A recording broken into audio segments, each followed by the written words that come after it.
Hello and welcome to the video. COVID-19 has presented a lot of challenges for every economy on the planet. But as we all return to normality, so too will global trade and international relations. So this week we take a look at China and the West.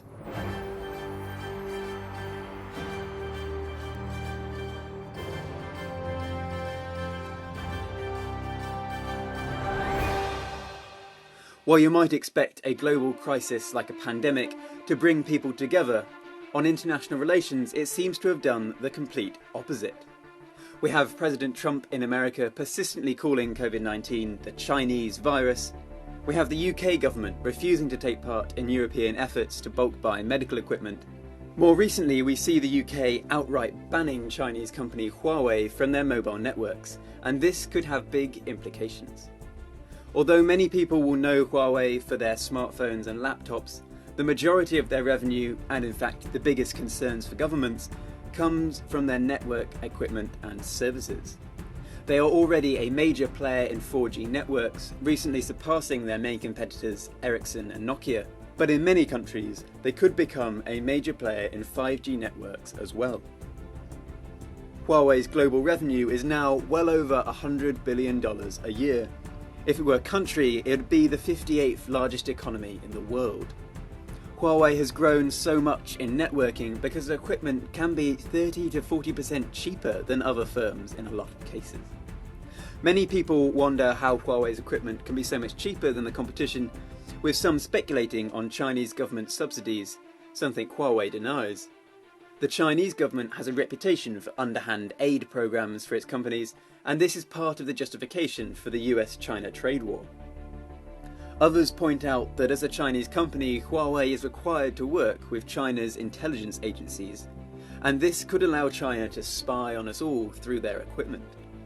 Huawei's CEO says that Huawei is Huawei and China is China, but many question if their independence is quite as clear-cut as that. So while there may be justification for the UK's decision, what does this all mean for the future?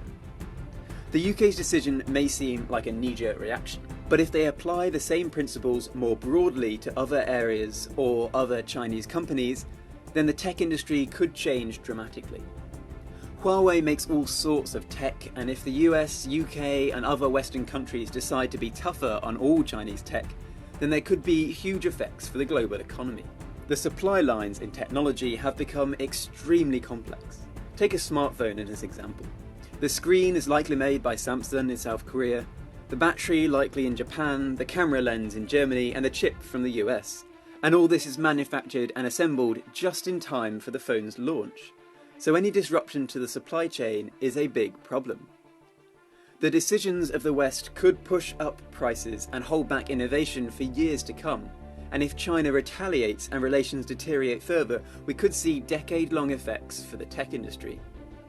New technology can just be a nice-to-have, but it can also be revolutionary. For example, developments in renewable technology are incredibly important for the future of humanity. And if solar panels made by Huawei aren't allowed in the US, or new battery technology is delayed, then valuable time could be lost in the fight against global warming. For developing countries, basic telecommunications equipment can revolutionise life in rural communities, and it can bring about huge improvements in productivity, which helps develop their nation, but also provide cheaper agricultural products for the whole world. If network equipment becomes too expensive, it could set back development of these countries and affect billions of lives. So ultimately, it's very clear that tensions with China may have huge negative effects on all of us. What's more is China is emerging as a new world superpower. China's economy has been growing, but its power hasn't grown in the same way. America still has significant power on international trade. For a start, 80% of global supply chains use the dollar, and most central banks hold their reserves in US dollars, while the British pound has become less important globally, accelerated by Britain leaving the EU.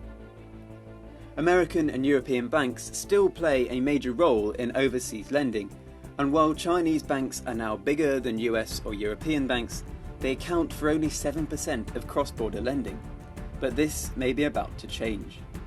During the COVID-19 pandemic, America did not even try to show global leadership.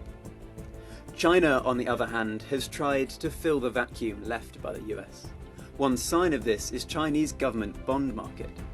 The fact that China's bond market has barely been affected by the pandemic is a sign that investors see China as a stable world economy that can deal with global crises and do not see it as the emerging economy it once was. Another area where China may be able to emerge is in financial transactions. Globally, a Belgian system known as SWIFT is used as a method for transferring money. Because a lot of SWIFT transactions are routed through New York, America has a lot of influence over its use. And SWIFT has been used in the past to sanction countries like Iran or Russia. While China cannot hope to beat this system, it is looking to compete on a consumer level by building up a stronghold on the market for money transfer apps, which have digital wallets. This bypasses the traditional bank account and credit card systems, so it could allow China to take control of the consumer financial system. And if China is able to replace US giants such as MasterCard and Visa, then it could bring them significant power over how money flows around the world. This could be a harmless development, but it could also fragment the global financial system and make it less transparent.